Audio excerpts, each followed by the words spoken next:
সন্ধ্যা, আপনাদের সাথে আছি নুজহাত সাও। প্রিয় দর্শক শ্রোতা, সবাইকে আমন্ত্রণ জানাচ্ছি প্রতিদিনের সান্ধ্য আয়োজন শুভ সন্ধ্যার আজকের আয়োজনে। শুভ সন্ধ্যার আজকের আয়োজনমালায় থাকছে আগামীকাল ঢাকায় এনটিভি হাইলাইটস এবং চিত্রশিল্পী গুলশান হোসেনের সঙ্গে আলাপচারিতা। শুরুতেই আগামীকাল ঢাকায়।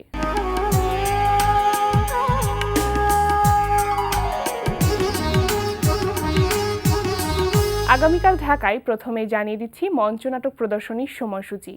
বাংলাদেশ শিল্পকলা একাডেমির এক্সপেরিমেন্টাল থিয়েটার হলে আগামীকাল সন্ধ্যা 7টায় মঞ্চায়িত হবে কণ্ঠশীলন প্রযোজিত নাটক যা নেই ভারতে। নাটকটির রচনায় মনোজ মিত্র, নির্দেশনা দিয়েছেন মীর বরকত। এবার জানিয়ে দিচ্ছি চলতে থাকা চিত্রকলা ও শিল্পকর্ম প্রদর্শনীর সময়সূচি। উত্তরবাড্ডার অ্যাথেনা গ্যালারিতে অনুষ্ঠিত হচ্ছে তেল রং, অ্যাক্রিলিক ও মিশ্র মাধ্যমে আঁকা ছবি নিয়ে শিল্পী গুলশান হোসেনের 17তম একক চিত্রকলা প্রদর্শনী প্রকৃতি ও জীবনের প্রতিফলন। প্রদর্শনী চলবে 12 ফেব্রুয়ারি পর্যন্ত। গুলশান বেঙ্গল আর্ট লাউঞ্জে অনুষ্ঠিত হচ্ছে জিহান করিম ও শিমুল সাহার শিল্পকর্ম প্রদর্শনী ফ্রাগমেন্টস অব দ্য অ্যান্থ্রোপোসিন শিরোনামে শিল্পকর্ম প্রদর্শনী। প্রতিদিন দুপুর 12টা থেকে রাত 8টা এই সময় প্রদর্শনী চলবে 27 ফেব্রুয়ারি পর্যন্ত। ধানমন্ডির বেঙ্গল গ্যালারি অফ ফাইন আর্টসে অনুষ্ঠিত হচ্ছে শিল্পী ঢালি আল মামুনের শিল্পকর্ম প্রদর্শনী টাইম, কোইন্সিডেন্স অ্যান্ড হিস্ট্রি। চিত্রকর্ম, ভাস্কর্য, স্থাপনা ও চিত্রকল্প সহ এতে 11টি শিল্পকর্ম স্থান পেয়েছে। প্রতিদিন দুপুর 12টা থেকে রাত 8টা এই সময় প্রদর্শনী চলবে 19 মার্চ পর্যন্ত। শুভ সন্ধ্যার এবারের আয়োজন এনটিভি হাইলাইটস।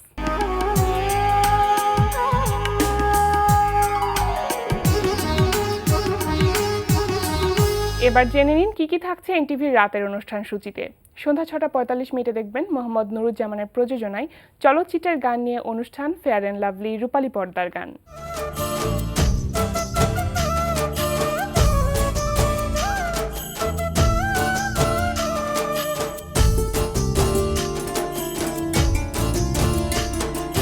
মনের ভিতরে মনের বাহিরে তুমি ছাড়া আর কেহ না। রাত 8টা 20 মিনিটে থাকছে লাকি ইনাম ও রিদি হকের রচনায় এবং রিদি হক ও কামরুজ্জামান রনির পরিচালনায় ধারাবাহিক নাটক শেষ বিকেলের গান। তোমার ছেলে, বউ, নাতি ভালো আছে তো? রুবিনের বৌমা ভালোই আছে, ওরা আপনাকে সালাম জানিয়েছে। দাদামণি রাগ করেছে তো? কেন দাদুমণি, এসো আমার কাছে এসো, রাগ করেছো কেন? রাত 9টায় প্রচার হবে উজ্জ্বল মাহমুদের পরিচালনায় একক নাটক বন্ধু। এটা দেশ, এটা মামুনি।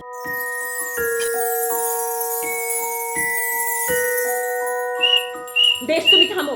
ইফতি সাহেব ওর বন্ধু, তাই না? কেন ম্যাডাম, ইফতি স্যার কোনো ঝামেলা করছে? টাটা চাটা টাটা চাটা। ও তো 8-10টা বাচ্চার মতো না। রাত 11টা 30 মিনিটে থাকছে ওয়াহিদুল ইসলাম শুভ্রর প্রযোজনায় সঙ্গীতানুষ্ঠান মিউজিক জ্যাম।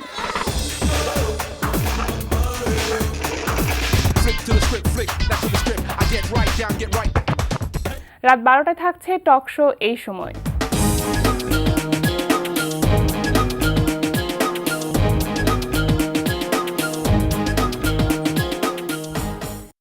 এই ছিল এনটিভি হাইলাইটস। এরপর আসছি আলাপচারিতায়।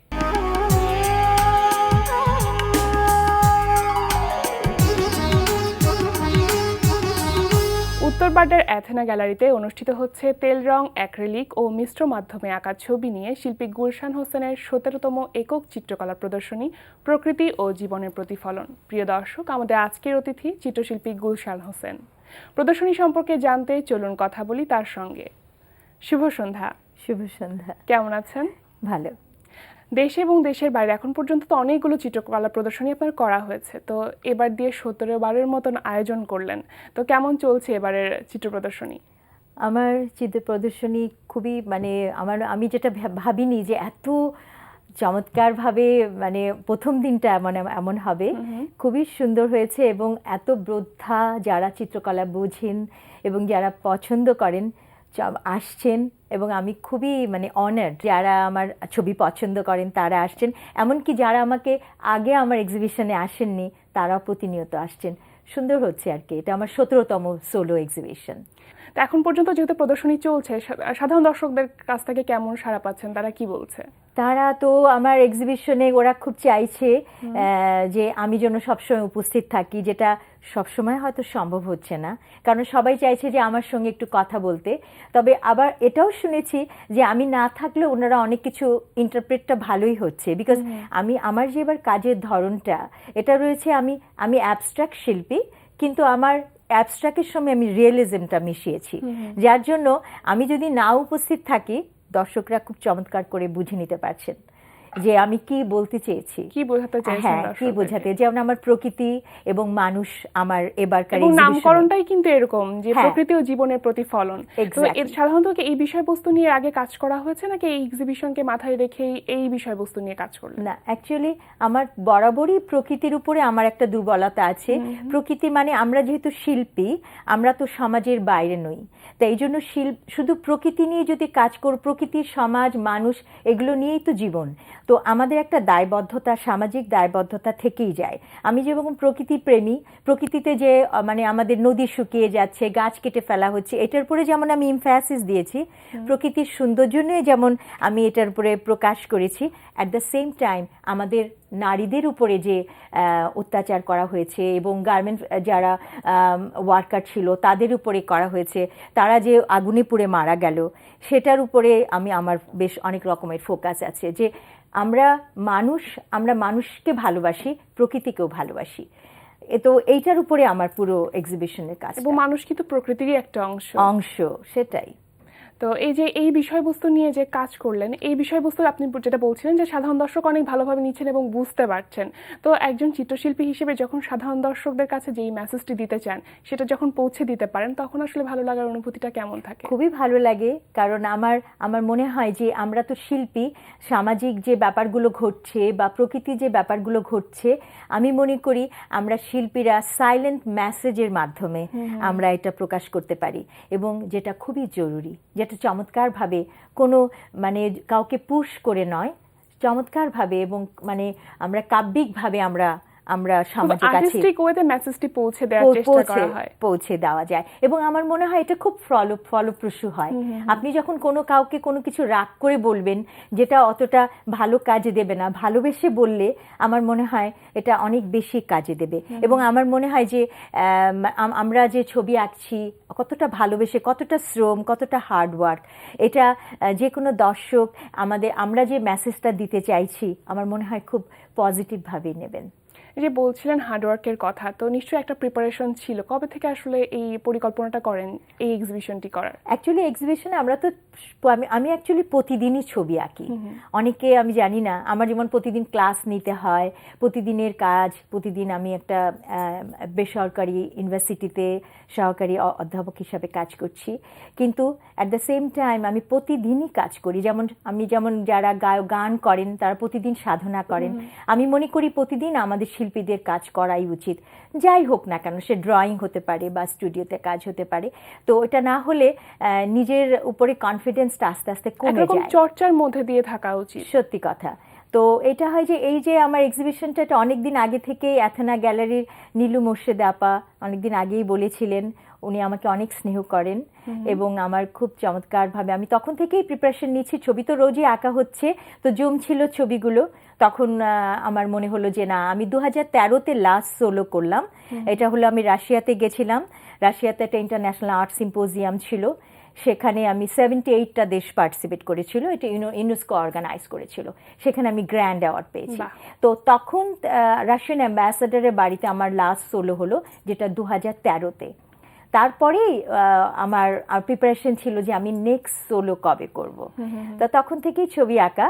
তো আমি লাস্ট যে ছবিটি শেষ করেছি 2016-তে, মানে আমি শেষ করেছি জানুয়ারির ফার্স্ট উইকে আমি সিগনেচারটা করেছি, এই জন্যই 2016। এক্সিবিশনকে উদ্দেশ্য করে কি ছবি আঁকা হয়, নাকি সাধারণত এমনি ছবি আঁকা হয়, পরে দেখা যায় যে অনেকগুলো ছবি জমে গেলে তখন একটা এক্সিবিশন করার পরিকল্পনা করা হয়?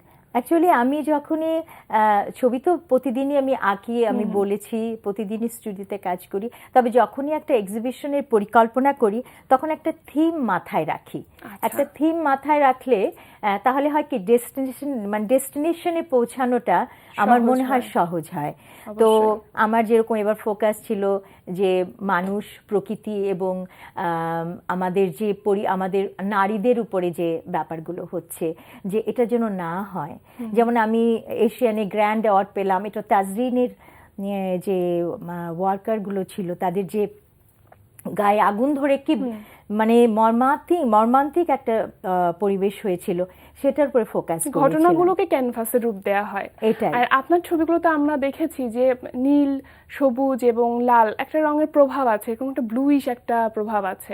তো এটা কেন পছন্দের রং এই কারণে, নাকি ছবি ডিমান্ড করছে এই কারণে? অ্যাকচুয়ালি আমি যখন ছবি আঁকার পরিকল্পনা করি, আমরা সবাই, আমার মনে হয় কম বেশি সব আর্টিস্ট একটা লেআউট করে ফেলেন। তো লেআউটে আমার কাছে মনে হয় যে লেআউটটা কি ডিমান্ড করছে, এটা কি সবুজ ডিমান্ড করছে না ব্লু ডিমান্ড করছে না লাল ডিমান্ড করছে, ওইটার উপরে এমফ্যাসিসটা দেওয়া হয়। তো এমনি আমার ব্লুর উপরে দুর্বলতা আছে, কিন্তু তাই বলে এই নয় যে সবসময় ব্লু নিয়ে কাজ করব, তা না। মানে আমি ভাবি যে আমার সাবজেক্ট কি ডিমান্ড করছে, সাবজেক্ট যেটা ডিমান্ড করবে সেটার উপরে আমি কাজ করি। আর এই যে মাধ্যমের উপরে আসলে কি ধরনের ফোকাস করা হয়, যে এটা কি সাবজেক্ট ডিমান্ডের উপরে প্রাধান্য দেওয়া হয় নাকি নিজের ভালো লাগার উপর প্রাধান্যটা বেশি দেওয়া হয়? আমি আসলে সবকিছু মিলিয়ে যে সাবজেক্ট কি করতে চাইছি, সাবজেক্টটা উপরে মানুষের সম্পর্ক নিয়ে কাজ করছি, আবার দেখা গেল নদী শুকিয়ে যাচ্ছে, ওটার উপরে আমি তাহলে কি ধরনের কালারগুলো দেওয়া দরকার, ওখানে বালু এসে যাবে। আমার যেমন নদীর চরে অনেকগুলো দেখা যাচ্ছে নদীর চর পড়ে গেছে, সেখানে পানি অল্প অল্প দেখা যাচ্ছে, সেখানে কোন কালারগুলো এমফ্যাসিস আম্বার টাম্বার দিয়ে আমি কাজ করছি, ওখানে হয়তো কোবাল ব্লু চলে আসছে। তো এই ধরনের ব্যাপারগুলো ঘটে মাধ্যমে কাজ করা হয়। হ্যাঁ, আমি অ্যাকচুয়ালি অয়েল এবং অ্যাক্রাইলিকে কাজ করতে আমার খুব ভালো লাগে। আমি একটা স্পেশাল প্রসেসে কাজ করি, যেটা আমার একটা সিগনেচার। যেমন যে কোনো কেউ আমার ছবি দেখলেই বুঝতে পারবে যেটা আমার কাজ, যেন সেটা আমার একটা আলাদা একটা টেকনিক আছে, আলাদা টেক্সচার আছে, যেটা আমি যে সাবজেক্টই করি না কেন আমার ওই ব্যাপারগুলো ওই টেক্সচারটা থাকে, এজন্য আমাকে চেনা যায় সহজেই। এবং আমার মনে হয় এটা আমার জন্য খুব পজিটিভ একটা ব্যাপার, এবং প্রত্যেকটা শিল্পীর কিন্তু সেটা থাকা উচিত, আমার মনে হয় তাই। আচ্ছা, এটা তো শুনলাম এই এক্সিবিশনটা নিয়ে। এর আগে তো আরো 16টা এক্সিবিশন ছিল আপনার সলো এক্সিবিশনের সাথে, অসংখ্য গ্রুপ এক্সিবিশন আছে। তো প্রথম যে সলো এক্সিবিশনটা ছিল সেটা ছিল 1994 সালে। সেই সময় অভিজ্ঞতাটা কেমন ছিল? ওই সময় অভিজ্ঞতা তো প্রথমে তো একটু ভয় ছিল যে কেমন হবে আমার এক্সিবিশন, আমার প্রথম সোলো, এবং তখন কেমন করে মানে দর্শক হবে কিনা। কিন্তু এটা হয়েছিল আক্কু ভাইয়ের প্রথমে বনানীতে লা গ্যালারি নামে একটা গ্যালারি ছিল, এবং ওটাই ছিল সব থেকে টপমোস্ট গ্যালারি তখনকার সময়। এবং আমি খুব ফরচুনেট এনাফ যে উনি আমাকে ওটা সুযোগ দিয়েছিলেন, এবং উনি বাড়িতে এসেছিলেন এবং খুব পছন্দ করেছিলেন। তখন উনি বললেন যে না গুলশান, আপনি তো একটা এক্সিবিশন করতেই পারেন। তো খুবই সুন্দর হয়েছিল, এবং আমি আশা করিনি যে এত লোক হবে। এবং এখানে আমি একটা কথা উল্লেখ করতে চাই যে তখন আপনি চারুকলায় পড়াশোনা করেন, একাডেমিক ডিগ্রিটা নেওয়া হয়নি। হ্যাঁ, এবং আমি ওই জন্য অবাক হয়েছি যে আমার তখন একাডেমিক ডিগ্রি তখন নেওয়া হয়নি পারিবারিক কারণে, কিন্তু পরে আমি একাডেমিক ডিগ্রিটা পরে নিয়েছি, এবং আমার মাস্টার্স কমপ্লিট করেছি ইংল্যান্ডে Winchester school of art, university of Southampton থেকে। কিন্তু তখন আমি ভাবিনি, আমার ফ্রেঞ্চ অ্যাম্বাসেডার ওপেন করেছিলেন আমার এক্সিবিশন, এবং অপূর্ব আমার, এবং মিনিয়েচার ছিল, এবং আমার কিছু ওয়াটার কালার ছিল, আর অয়েল এবং অ্যাক্রাইলিকে করা কাজ ছিল। কিন্তু আমি ভাবিনি যে এত দর্শক হবে। প্রচন্ড ভালো দর্শক পেয়েছিলাম, এবং ভালো সুন্দর একটি অভিজ্ঞতা কিন্তু প্রথম এক্সিবিশন, মানে এটা আমার সত্যি মেমোরেবল একটা টাইম গেছে তখন। আচ্ছা, কথা প্রসঙ্গে আমরা অনেক রকম পুরস্কারের কথা বলছিলাম। তো একটা শিল্পীর জীবনে পুরস্কার মানে বিশাল বড় একটা ব্যাপার, অনেক বড় একটা ইন্সপিরেশনের জায়গা। তো উল্লেখযোগ্য কিছু পুরস্কারের কথা আপনার শুনবো। পুরস্কার তো মোটামুটি বেশ কতগুলি পাওয়া হয়েছে, এবং আমার মনে হয় নিশ্চয়ই একটা শিল্পীর জন্য পুরস্কারটাই আসলে, আমরা যে পুরস্কার পাবো আমি সেই আশা করে কখনো ছবি আঁকি না। আমার যখন আমার নিজের স্যাটিসফ্যাকশন হবে ততক্ষণ আমি কাজ করে যাই। আমার একেবারে যে মানে সাম্প্রতিক যে পুরস্কার সেটা হলো এশিয়ান আর্ট বাইনিয়ালে আমার আমি গ্র্যান্ড অ্যাওয়ার্ড পেয়েছি 2014-তে বাংলাদেশ থেকে। এবং আমার আরেকটি অ্যাওয়ার্ড যেটা আমি বেঙ্গল ফাউন্ডেশন অ্যাওয়ার্ড পেলাম 2013-তে, এটা জাতীয় পুরস্কার। আর 2012-তে আমি রাশিয়াতে গেছিলাম একটা ইন্টারন্যাশনাল আর্ট সিম্পোজিয়ামে।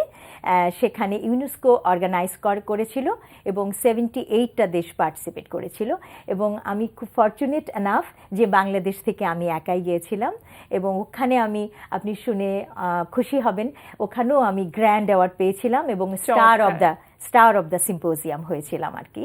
তো এই অভিজ্ঞতাগুলো আসলেই খুব আমার জন্য সম্মান নিয়ে আসে এবং আমাকে ইন্সপায়ার করে। এমনকি আমি ফ্রান্সে যখন গিয়েছিলাম 2010-এ, ওখানে হাইয়েস্ট অকশনে আমার ছবি সেল হয়েছিল, এবং আমি পুরো যে টাকাটা অকশনে আমার সেল হলো সেই টাকাটি আমি আয়না অর্গানাইজেশনকে ডোনেট করে এসেছিলাম। এবং আমি স্টেজে উঠে বলেছিলাম যে আমি সব থেকে গরিব দেশ থেকে এসেছি, কিন্তু ওরাও খুব আমাকে এনকারেজ করছিল যে এতগুলো দেশ, ফ্রান্স ছিল, ইংল্যান্ড ছিল, রাশিয়া ছিল, ইজিপ্ট ছিল, কিন্তু বাংলাদেশ দেশ থেকে যে এসছে তার কাজটি অকশনে, হাইয়েস্ট অকশনে সেল হয়েছিল। এটা আমি মনে করি আমার নিজেকে যেমন আমি সম্মানিত করেছি, আমাদের দেশের জন্য অনেক আমার বড় দেশকেও আমি গর্বের সম্মান ব্যাপার। এনে দিয়েছি। সেটাই। অবশ্যই। আপনি তো এখন ইউডাতে সহকারী অধ্যাপক হিসেবে আছেন এবং পাশাপাশি অনেক কাজ করে যাচ্ছেন, অনেক এক্সিবিশন আমরা পাচ্ছি। তো এই শিল্পী জীবনটা যেন দীর্ঘ হয় সেই প্রত্যাশায় থাকলো। আমাদের অনুষ্ঠানে এসেছেন, সময় দিয়েছেন, অনেক ধন্যবাদ আপনাকে। আপনাকেও ধন্যবাদ, এবং শুভ সন্ধ্যাকেও অনেক ধন্যবাদ আমাকে এখানে ডাকবার জন্য। এবং আমার 17তম এক্সিবিশন চলছে, আপনারা সবাই ওখানে যে ঘুরে দেখে আসবেন, এটাই আমার অনুরোধ থাকবে। ধন্যবাদ। প্রিয় দর্শক, কথায় কথায় আমরাও চলে এসেছি অনুষ্ঠানের শেষ প্রান্তে। আমাদের সঙ্গে যোগাযোগের ঠিকানা প্রযোজক শুভ সন্ধ্যা, এনটিভি বিএসসি ভবন, 7ম তলা, 102 কাজী নজরুল ইসলাম এভিনিউ, কারওয়ান বাজার, ঢাকা 1215। আমাদের ইমেল অ্যাড্রেস shubhosandha@ntvbd.com। প্রিয় দর্শক, এনটিভিতে সম্প্রচারিত সংবাদ ও অন্যান্য সকল অনুষ্ঠান দেখতে লগ ইন করুন www.ntvbd.com-এ। সবাই ভালো থাকুন, নিরাপদে থাকুন। আজকের মতো এখানেই শেষ করছি। শুভরাত্রি।